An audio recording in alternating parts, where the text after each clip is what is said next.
Hi, this is Pam Electric Ghost, and we have Skellytn on the air, right? You can hear me? Yes. Okay, great. So, and this is our podcast where we interview indie artists from around the world, and I'm glad you joined us. Thank you for having me. It's great. So, yeah, just a little background. I don't know if everybody's aware. We've been interviewing people for about 2 years. We used to be on a different platform called Spearman, but now we're on the Anchor app. And this app is pretty cool because it actually publishes a podcast to Spotify, Apple Music, Anchor, Radio Public, and about like 6 other podcast platforms. So That's awesome. Yeah, we just like to be able to give indie artists a platform to talk to them and let them be able to kind of give a good history about why they're in the music business, what motivates them, and how they write their songs, and that's kind of what we do. So maybe you want to kind of give our audience like a brief background in exactly what type of work you're doing, and anything you're currently working on or shows you're going to be doing. Definitely. I am a DJ and a producer. I go by the name Skellytn. I've been doing music for about 3 years now. I'm from Los Angeles, California. I am a multi-genre artist, but I mostly focus on dubstep, and that kind of EDM scene is really important to me. And definitely, I have a couple of collaborations coming out with some really awesome artists that I've met. And I don't really have any like big EPs or albums coming out, but I do release music pretty much every month. I have another single that comes out. So constantly working on music, constantly releasing stuff, and playing a lot of shows in the Los Angeles area. And that's kind of what I'm all about. So when did you started recording at Skellytn, like for the last 3 years, but how long have you been in music? Like just been a fan of music, or even like just found out that you had the talent to be able to create your own music?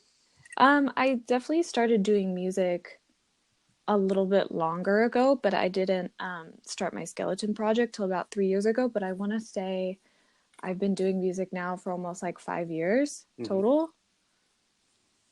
So as a musician, like as a DJ, there's a whole different skill set than like a traditional musician. You use different types of tools. So maybe you want to talk about like what kind of tools do you use as a DJ to create the music you do? Because you mentioned you do multiple genres and you do live performances. So maybe you can tell folks like what's your setup. Yeah, so there's two different aspects to what I do. There's the DJ part, and then there's the producer part where I'm sitting down and I have a DAW, which is I use FL Studio, and I basically produce the music that I play live. And then the other half is the DJ half where I use a program called Record Box, which is really common. And I put all my music on a USB, and then I plug into what's known as CDJs, which are basically electronic turntables. That is the industry standard that most clubs and festivals have, and that's how I play live, basically. So do you use like a Pioneer DJ system? Yeah. Yeah. So it's specifically, because I'm a pretty technical guy. Which Pioneer model are you using? So I have Nexus 2000s. Okay. And then I have a DJM 900 mixer, I believe, or 400. I can't remember off the top of my head. So you use FL Studio like on a Mac or a PC? Yeah, on a Mac. On a Mac, yeah, it's preferred method. So do you use the actual, just totally the computer, or do you use like MIDI interfaces, like MIDI keyboards or controllers? Or No, I don't have any of those awesome like bells and whistles. I'm just a mouse and just my computer, and that's it. That's cool. Yeah, it's a whole different world, because I'm as a musician, I'm a keyboardist, so I kind of started from the traditional keyboard, but in the last 5 years I've been using alternative input methods like sequencers and different types of things like MPXs and different types of sequencers that are not traditional instruments, because a lot of electronic music, you don't necessarily have to use a keyboard to create it. Definitely. Yeah. Yeah, it definitely helps to have a keyboard, but it's not required at all. Yeah, it's totally not required, but there's a little history lesson in electronic music. The original synthesizers that Moog, created, Robert Moog, back in New York in the 60s, they didn't even have keyboards. It was, you would just use the actual synthesis method, which is, the creation of the sound through the way the oscillators work. You didn't act. It is later that, traditional musicians wanted something that was familiar. So the keyboard. This is Fam Electric Ghost, and our supporter, CIN Pals, is having a promotional contest where you can win $500. You just have to call them at 786-562-7601. If you call them at 786-562-7601. You can also email CIN Pals at cinpalsinfo@gmail.com. cinpalsinfo@gmail.com. Their website is www.cinpals.com. Again, CIN Pals, a new type of social network, is having a promotional contest, and you can win $500. Check out CIN Pals at www.cinpals.com or call them at 786-562-7601. That's 786-562-7601. Email again is cinpalsinfo@gmail.com. cinpalsinfo@gmail.com. Thank you. Hello. Hi, Skellytn. Sorry, it got disconnected. Yeah, I mean, make sure your Bluetooth isn't on your cell phone, and maybe if you make sure you're in a good Wi-Fi environment. But luckily, Yeah. the way we do this, the Anchor app allows us to have segments. So the first part of our call will actually just, we'll be able to include that, and the second part will just be a segment that will kind of run smooth, and we can trim things, so we'll be okay. Okay. But yeah, what I was just going through is it's interesting to me as a traditional musician and producer myself. I have my own home studio, but I kind of record using keyboards and sequencers and drum machines in a hardware method, which is different than a DAW. But I mean, I'm familiar with DAWs, but I think it's really cool that DAWs are allowing a lot of people into the music business where, before you had to be a guitar player, a bass player, a piano player to actually be able to create music, and kind of going full circle was what I was trying to get at. But yeah. so that's really cool. So like your influences in terms of a DJ, who are your influences in terms of, the type of music you create? I would say some of my really direct influences have been artists like Zomboy, Excision, Dion Timmer. I don't know if any of these names ring any bells to you, but those are some really key influences for me.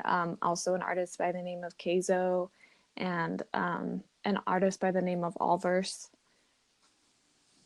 So are these all DJs? Yeah, they're all electronic musicians. Yeah. Okay. Yeah. So are they all DJs, or some of them are actually? They're all DJs, and they also make all their own music as well. They're all artists. Okay, so so when you say you make your own music, some DJs they rip samples, or they take layers, things like hip hop rap artists.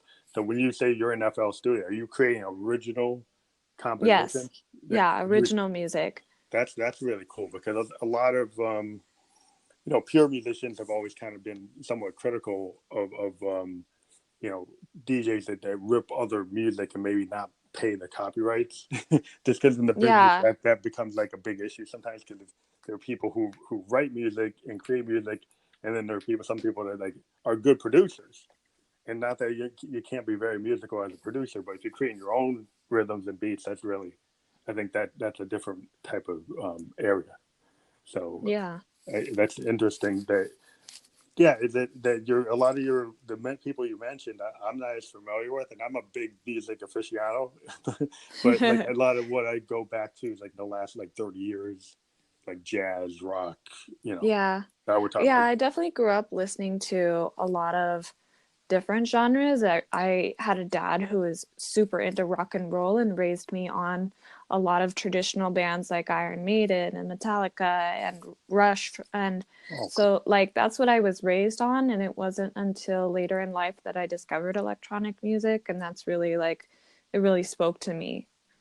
so do you think that you actually incorporate any of that stuff that your father liked, like some of the rock? Is it somehow sneaking in a bit I think of? it might just because it's easy for me to recall. Mm-hmm. But I think overall, in terms of like writing, I feel like the two genres are very different.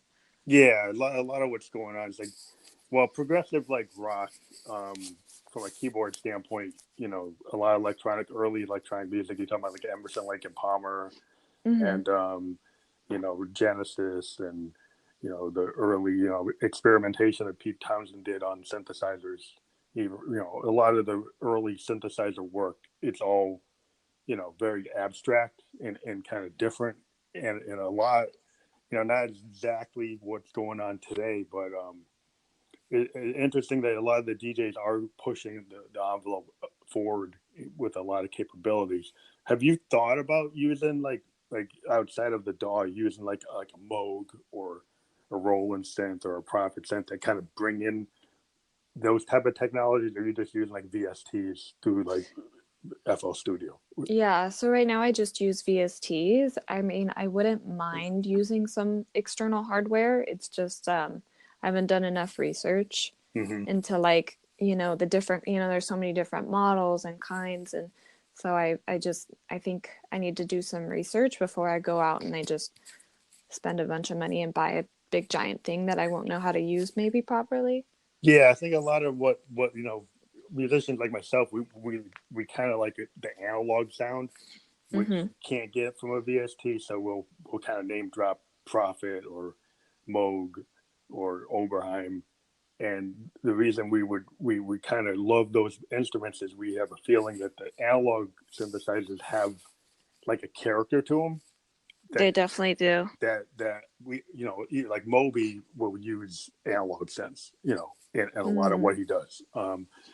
Dead Mouse uses a lot of modular Eurorack analog synths Yeah. in his structure, and there's a reason why, because there's some tones you can't get through a VST that you can get on an analog synth, and I think that's why they start to integrate that as they get further along Mm-hmm. in what they do. But yeah, there's a lot of things on a VST that a lot of people can say, well, you could probably synthesize most of that, but there's a Mm-hmm. lot of people who argue that the analog sounds can't be fully synthesized on a VST. But Yeah. so your performances that you're doing, how long have you been doing like live performances? Like 3 years now. 3 years. Yeah. Is it primarily just in the Los Angeles area, or have you been able to do festivals outside of Los Angeles? I've done San Diego and San Francisco, but I haven't done anything outside of California. Yeah. Because a lot of the music that you're into is very big, like in Asia. It's very big in places like the Netherlands and the Holland and in Europe. Yeah. So have you looked into maybe joining those bigger festivals that occur like in Europe or Asia? Yeah, I mean, I definitely think in time it's still kind of the early stages for me, I think. There's just still so much like that I want to kind of perfect in my sound, and then it's I'm very particular about like management and labels and signing contracts, and Mm-hmm. so it's very it's a very thin line to cross, I guess, in a way that like I could, but I also don't want to sign like a contract that would say, I have to stick with this management for the next 5 years or something. So I'm Yeah, just kind of like right. treading lightly. And I think in time, I mean, I definitely hope in the next like 2 years or so that I'll definitely be doing a lot of international bookings. I just think it's in time. I'm just being patient about things and not rushing into anything. So you're running as a purely indie artist without having like a label support that would put you on a big tour like that right now, because you Yeah. you don't want to be tied down by a label contract. Yeah. I mean, I have a booking manager, but I definitely don't have like a giant label or anything right now. But your booking manager is more for a local scene or Yeah. California Mm-hmm. capability. So, but a lot of it is like you're saying that you, as a musician, you want to grow to a point before you hit that kind of type of circuit because there is, Yeah. yeah, there Well, is you that. have more like, I guess, power or more say. Mm-hmm. Like if you go into a label and you say, I have 10,000 followers rather than I have 2,000 followers. Well, if you have a bigger following or that you kind of have a little bit more say in maybe the things that would go on, if that Yeah, makes sense. yeah, because I mean they'll put you on the treadmill. You know, when you're if you have to have a little more clout. Like you are right. Yeah, Like if you come in there, you got like 200,000 followers, then you can kind of dictate what to do. Rather, if you had 10 or 20. exactly. And so then you don't have to be put on the schedule where you're burning yourself out. You know, Hmm. because part of the part of the industry issue sometimes is like you can get on the circuit and you can kind of get run ragged, and Definitely. and this part of being an artist. Are you a performing artist where you want to be performing like 200 shows a year, or you're a recording artist and you want to be able to focus on the art and then perform when you feel you've got your art ready? There's like different types of people have different motivations. Some people Yeah. want to be on stage like so much that they'll make that the primary thing, Hmm. and then the other piece is like actually just sitting and recording a lot and perfecting your talent. You're working with as many people as possible. So you're saying you were collaborating. Maybe could you go into some of the collaborations you're working on? If you could talk Yeah, about. so I have a collaboration with another artist by the name of Meowza, and we just finished up a dubstep collaboration that's a little bit spooky in time for Halloween. It's kind of got like a little bit of like old horror movie vibe undertones to it. It's kind of more of a dark song. It'll come out around Halloween or on Halloween on my SoundCloud, so that one I'm definitely really excited for. And then I have another collab coming out with two other artists, one by the name of Spookles and one by the name of Isodope. And that's the first time I've ever done like a three-way collab. So, and that one we just started, so it's in like a very rough stage right now. So I don't know, maybe that one, give it a couple months and it'll come out. So the other artists you're collaborating with they're all EDM type DJs, or they actually, yeah, Yeah. okay. Have you ever thought of collaborating with like a full like indie band? No, I've never thought about that. Yeah, but just different things they like to do as artists, because I think part of what's really interesting today, as I interview people from multiple genres, um, Hmm. is like hip hop artists like to introduce like rap, um, in as well as jazz and rock and other genres all at once. If you look at a guy like Kendrick Lamar, he actually Hmm. performed with a live band.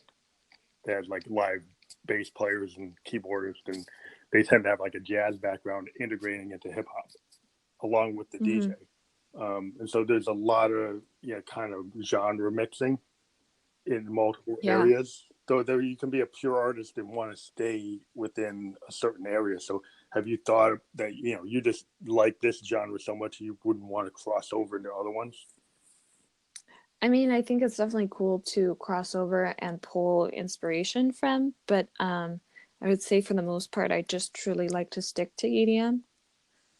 Okay, so that's that's what who you are as an artist. So that's cool. Yeah. So you've been focusing on just like making it the best type of EDM music you can.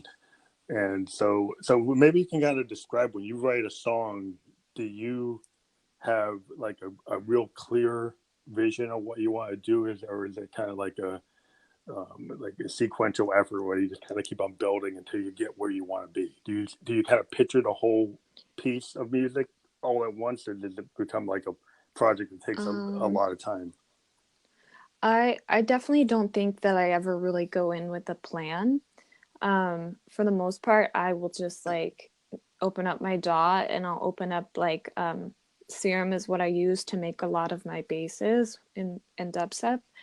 And I we'll start out with a sound design session. So I'll start to make something, and depending on like what comes out, because every day it's kind of different, or some days I have better sound design days, and sometimes I can sit there for hours and I'll just make kind of like garbage, and it won't sound good to me, and I'm really particular about the way I like my basses to sound and things like that. So if I get something that I really like, I will then like put some drums over it and then try to make like a basic drop pattern. And I always start with the drop of my songs, because that in EDM is the most important. It's kind of like the chorus, and so it should have the most focus.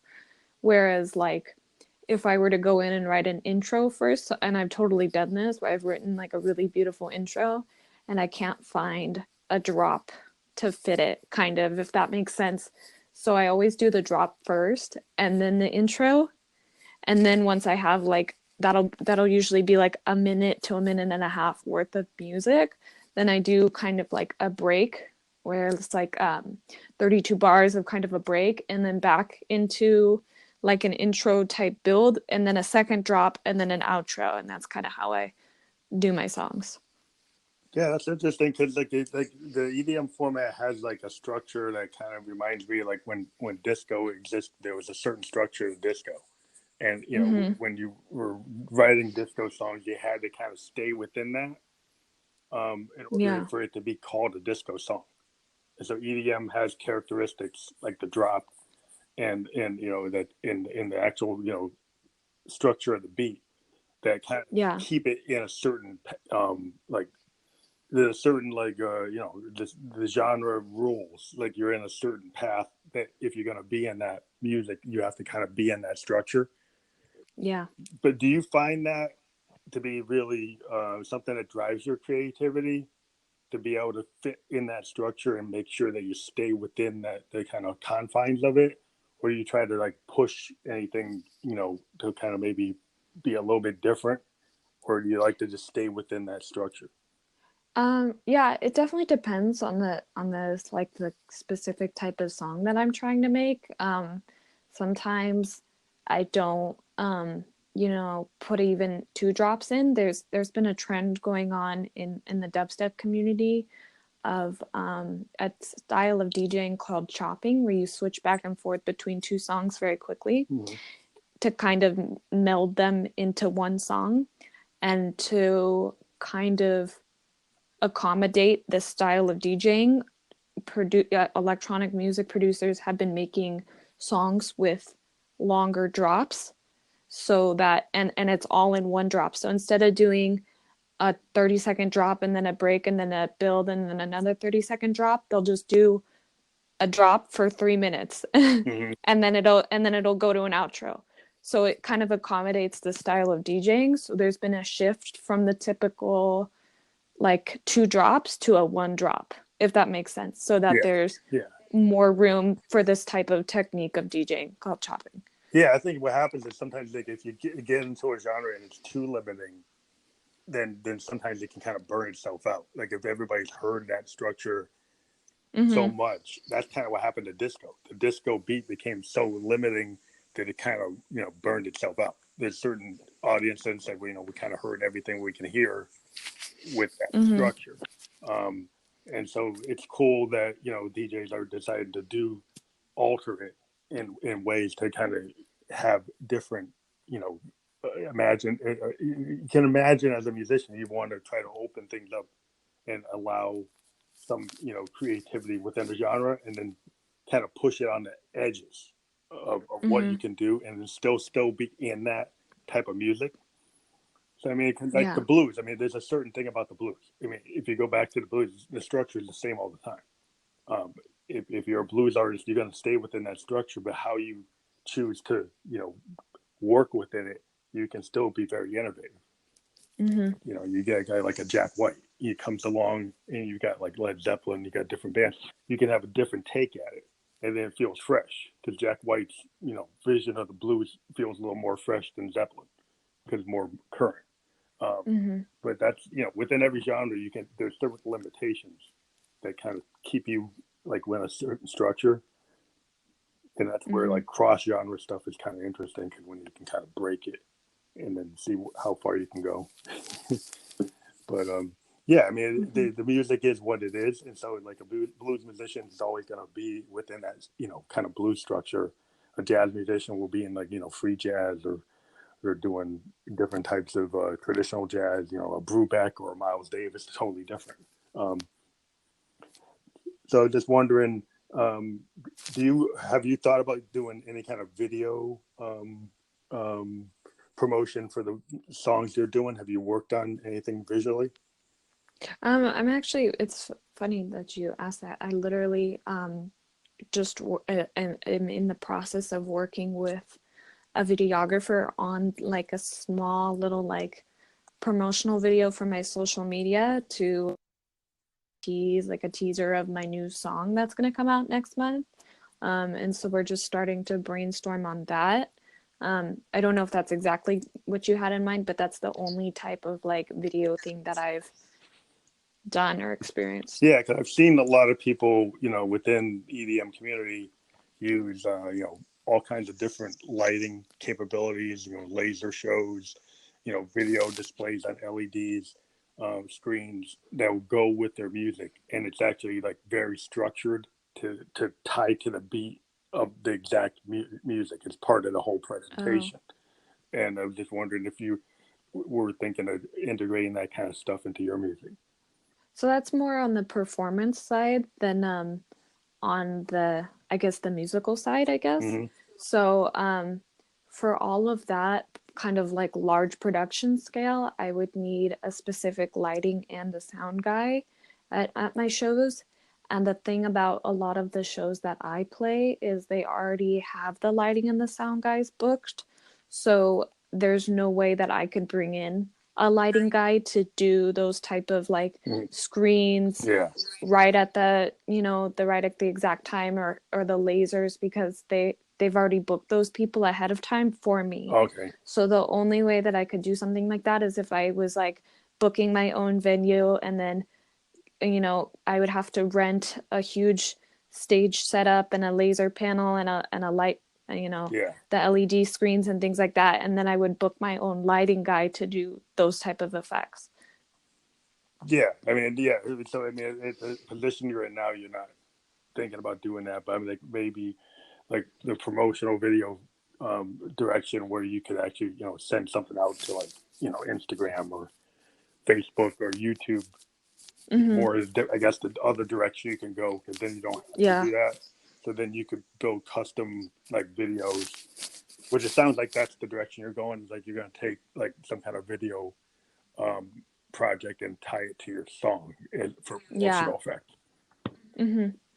And one of the cool things that's coming out this year is a company called Teenage Engineering, and they make like a hardware workstation called the OP1, and they have this other one called OPZ. And the cool thing about the OPZ, it's a hardware workstation that's the size of a TV remote, but included in it is a lighting control system that will actually work at clubs, and you can just plug it in, and it will.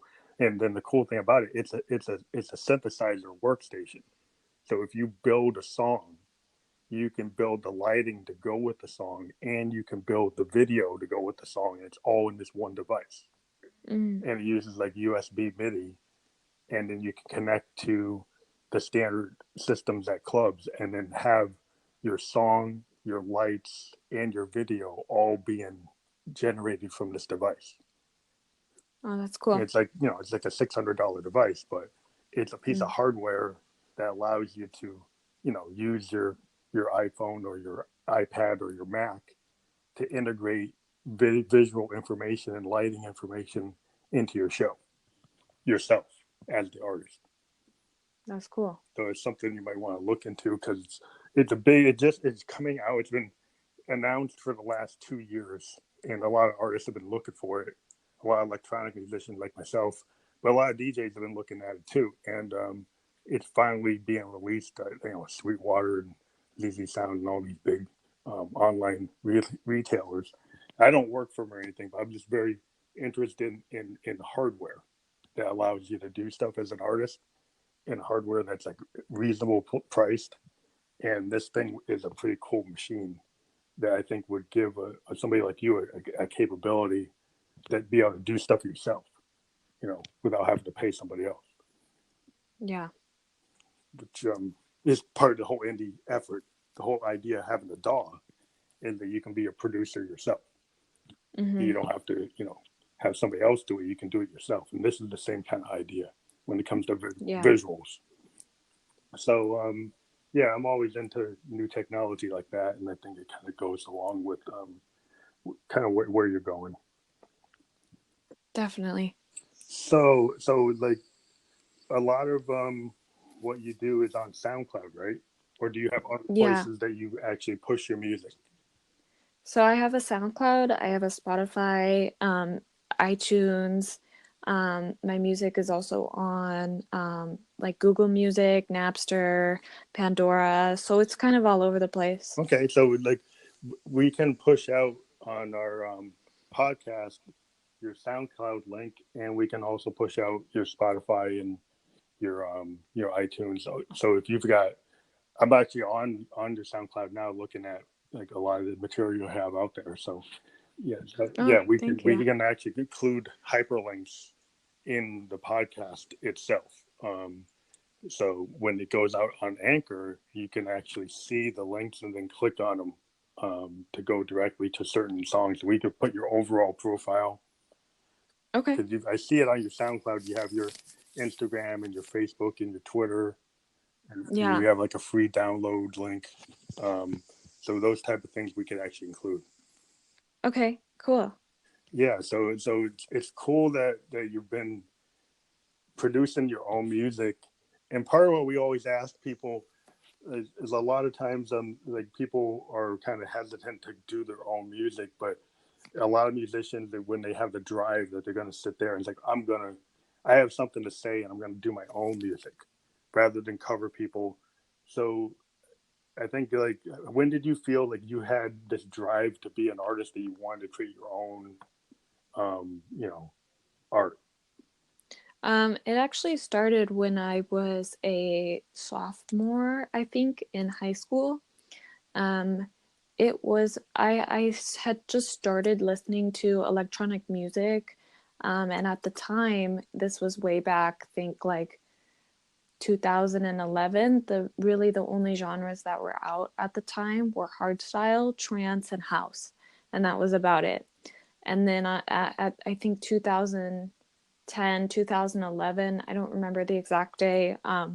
Skrillex released his first EP, Scary Monsters and Nice Sprites, and I was in high school at the time, and I heard that literally like the day it came out, and it just changed my perception of music like for the rest of my life. I was just like, I don't know what this is, but I love it. I want to do this. Like, what is this? Like, it just sparked something in me. I went home from school that day and I went on the computer and I was like, how does Skrillex make his music? And I Googled it, and FL Studio popped up, and like I was like, like 15 at the time, and I didn't have $800 for music production software. Mm-hmm. So I started off with like free music editor programs, and I actually started making like mashups where I would take one song and then I would like very poorly edit it into another song, because that's really like, I was like, that's really what I wanted to do, and I started doing that.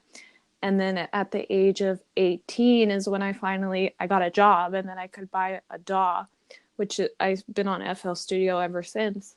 And then started making music here and there. Didn't really pick up for me until like a year later, I think. Maybe like mid 19 is when I was really like, okay, you're going to buckle down and this is like what you're going to do. And so it's like from that point on, I do it pretty much every day now. And I would say I've released like starting May of, I think, 2017 was when I released my first song, and then every month since then I release a new song on my SoundCloud and my Spotify and things like that, and I give it out for free download. So a lot of music, just always just music. It's gotten to a point now where I produce more than my monthly release schedule. So I have like a stockpile starting, which is something that I've never experienced before. And so now it's like, oh great, now I have 12 songs that I don't know like what to do with. So they're just kind of like sitting there, and I'm like, oh, maybe I could put it out as an album, but then I kind of wish I had a label to put a big album out like that on. Mhm. So just kind of like holding them and waiting for the right time to release and things like that. Yeah, So yeah. I think I yeah. find it's like the creative people, once it starts, it kind of like when we have once you find like your muse and you have your tool, you have your instrument, in FL Studio is your instrument, and your Mac is like your keyboard or to a keyboardist, but it allows you to go out there and create. It seems like Skrillex was like your Beatle moment, because if you talk to a lot of traditional.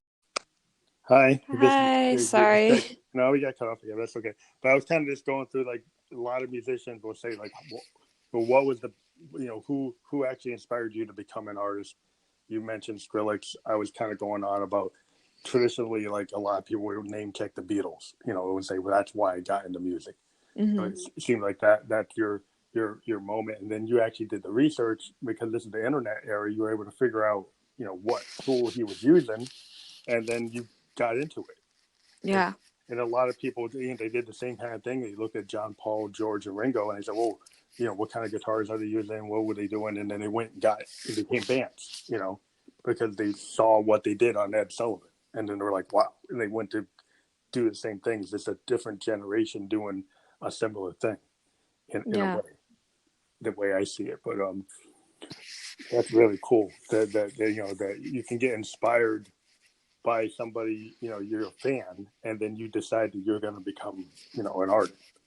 Yeah. And it tends to be what happens. Is like a lot of musicians will name check their big, influences. And it's always like they were always, fans first and then became musicians after, you know. Hmm. Definitely. I think a lot of people can relate to that, a lot of artists. Yeah, there's some people, they get intimidated and they don't think they could become an artist. They don't Yeah. ever feel like unless I can play exactly like Jimmy Page, I can't be a guitar player. Oh, listen, I don't play a single instrument and Yeah. I can make music. So I really truly believe that anybody can make music. What's kind of interesting because like back in the day ago, I kind of name check I'm like 50 years old guy, but it, a lot of people look at the punk movement as the thing that made music accessible. Hmm. Because if you go back, in the 70s and the 60s, you had such virtuoso people like Clapton and Hendrix and Page. And there were people that said, well, I can't be a musician unless I can be like that. And then when Yeah. you had the Sex Pistols and the Clash kind of opened it up that like you don't have to be, even the Ramones. You look at like the punk music movement made it so people felt like I could be a musician. And I think it seems like the DJs and EDM artists are like the same kind of thing. It means that people could go and think, what are they using? They're using FL Studio, they're using, Pro Tools, they're using something. And then they, if people, I have a laptop, I can go do that. And I think that's really cool because it's creating a whole new area of music where there's a wide array of creators now. It's not Yeah. just limited to the studio system where, previously there was a big gate to becoming a musician. You had to go through the studios, you had to go to big recording, um, uh, you know, operations, and there was a gate. You couldn't get in unless you passed that. And now you have SoundCloud, you have all these social medias, and you can put your own music up there, and then eventually you can actually be a touring, Yeah. producing musician without going through that gate. Yeah, it happens every day. Even, someone like Post Malone, who's a rapper, um, started putting his music up on the internet, and then now he's like, a huge artist, Grammys and everything. So like it Yeah. just, you never know now with the internet and, everything being so readily available that you never know like who might hear your music and then want to work with you or sign you or, things like that.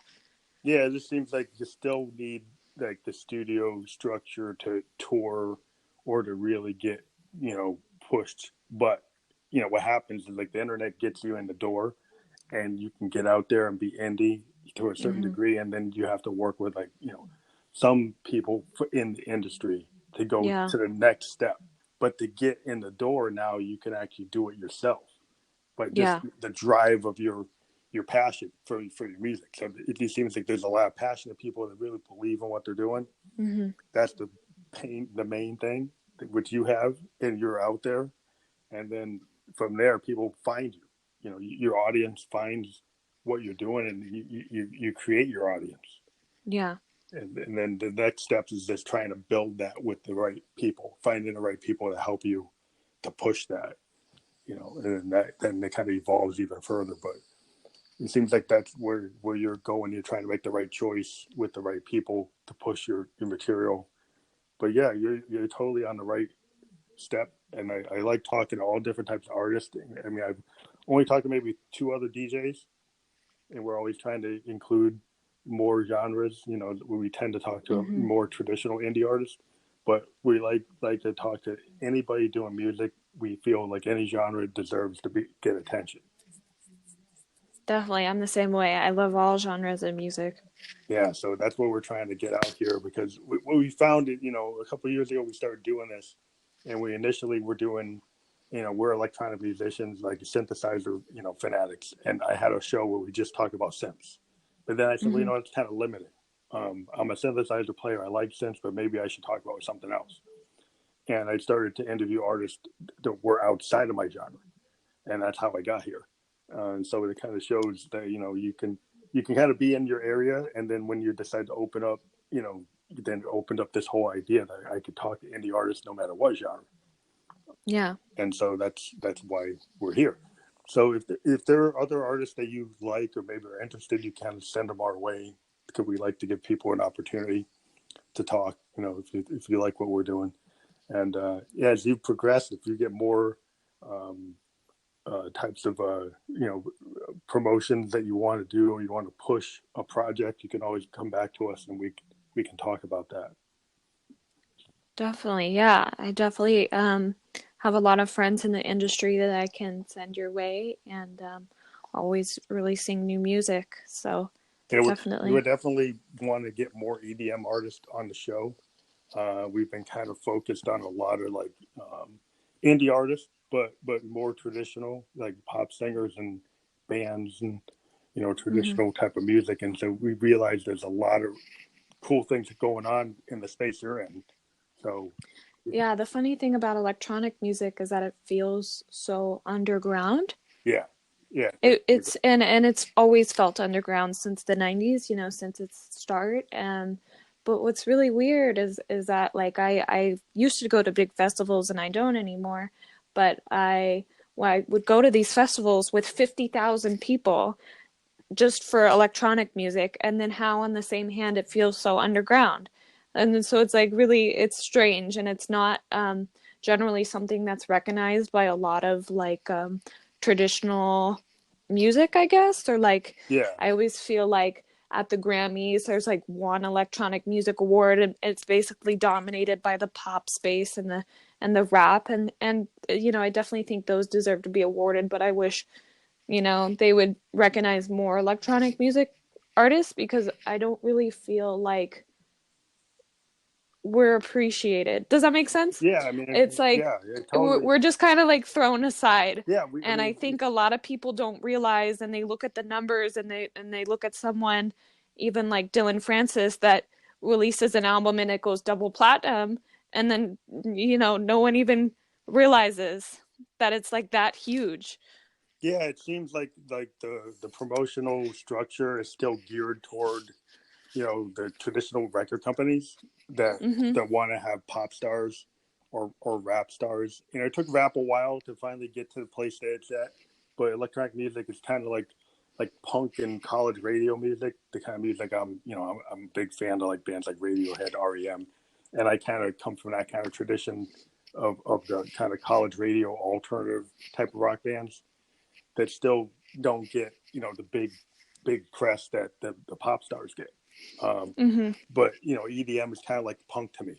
I'm a big punk rocker into like Husker Du and the Replacements and Paul Westerberg, like the old hardcore indie music, and that music never really gets appreciated that well either. Critically, it will. You get a lot of critics that like it, but it seems like EDM is kind of relegated to this kind of college radio kind of aspect, Yeah. where it lives on the SoundCloud, lives on the social media. You can have these really big events. You can have Burning Man. You can have these really big concerts and shows, but it seems like the radio doesn't know what to do with it. Yeah, Well, definitely. American radio. I mean, when it comes to like kind of stuff I like, hardcore punk, industrial metal, you don't really hear Hmm. that on the No, radio either. And so no. it's all dominated by, kind of like payola probably. What's going on is like there's certain, people that are controlling what's in that genre. And I've Yeah. always liked the BBC because the BBC, they actually play like everything. They have multiple genres going on all the time on the BBC, but American radio hasn't really learned that. We have the No. internet, but our radio is like, satellite radio is probably, does a little bit, but even then it's still kind of stuck in the traditional radio format, Yeah. which, somebody's got to do something to give us a better platform for this music. Yeah. Which I think is why a lot of people have the Pandora and the iHeart Music, iHeart Radio app and things. I feel like, and the SoundCloud app, I feel like the younger generations, we don't listen to traditional radio Yeah, really anymore. Everybody's on their, has got an app and they're making their own playlists and they're kind of listening to like what they want to. yeah. I've been on SoundCloud since 2008, as the ghost. And, we went from like 1,800 followers to like 75,000 listens. That's kind of where we are now. But it just, that's where my core audience is. We found Fan Burst. We've got like another 35,000 there. And that's Wow. where we are. And, we kind of living at that like 100,000 people listening to us, but nobody really knows who we are. Mm-hmm. But we've been able to do this show, and I've been able to interview, Billboard artists on this show. And I'm an underground indie artist, and I've interviewed Kendra Erica. She's a Billboard artist. And so Wow. I've been able to get to people who are a lot higher than where I am in the industry, but also talk to folks like yourself, and they're coming up and then the underground. And I just think it's that there needs to be a little bit more attention to the underground. And so that's why I do what I do, to try to push the because the MTVs of the world don't do this. Where back in the Yeah. day, they used to interview indie bands. They used to have like college radio, like on MTV a long time ago. They used to run it late at night. They used to have like indie bands. Like Sonic Youth used to go and host a show at like from like midnight to like 2 a.m. and talk about all these indie artists. And he would have them come on and he would talk to them and show their videos. And we don't see that, except on like YouTube, we see stuff like that. Maybe Twitch, we see people trying to do that. But it doesn't Mm-hmm. have a big platform. No. And it really, hopefully we get some internet entrepreneur that decides to make a brand new, like, web-based video channel to push this stuff, in a way that would really push, promote it and create a scene, like the way MTV did. It really created a new wave scene for all the Yeah. new wave artists. Duran Duran wasn't going anywhere, but when MTV came out, they became like worldwide just because of that Yeah. platform. Definitely. So hopefully that will happen. I'm doing my little piece to try to push artists out there. I do appreciate you joining us. We do have like probably 3 segments on this episode that will be strung together. Yeah, I know. Sorry, we kept getting disconnected. That's fine. They kind of work. It works good. And they actually kind of sync together, so you won't really see that much of a difference. And Okay. yeah, we'll publish sometime tonight, and I'll send you the links, and I'll attach any social media that I find. And if you've got specific links that you want me to use, you can send them on my Instagram. Okay. Sounds good. Yeah. I don't have any like specific songs to push, but you can just link my SoundCloud, link my Spotify, and like my iTunes if you want, and that's good enough for me, or my Instagram, whatever works. Yeah, I've got those. I'll put those up. Yeah, if you had a specific song, we can push that. But if you want just your overall profiles, we'll push those. Yeah, just the overall is fine. that's fine with me. Okay, we're great. We love talking to you today, and we hope we'll be able to talk to you. We like to see where people are maybe 6 months from now, or if sooner if you have a release. So, like, if in 6 months you have a lot going on, you get in touch with us. Or if you have something going on sooner than that, like a big release or a big effort, or you're doing a concert, let us know and we'll push it on our social media. Okay. Thank you so much for having me, and thank you for supporting my music and my art. No problem. We love supporting indie artists. So that's what we do. Thank you. Okay. Bye. Thank Have a you. good night. Thank you.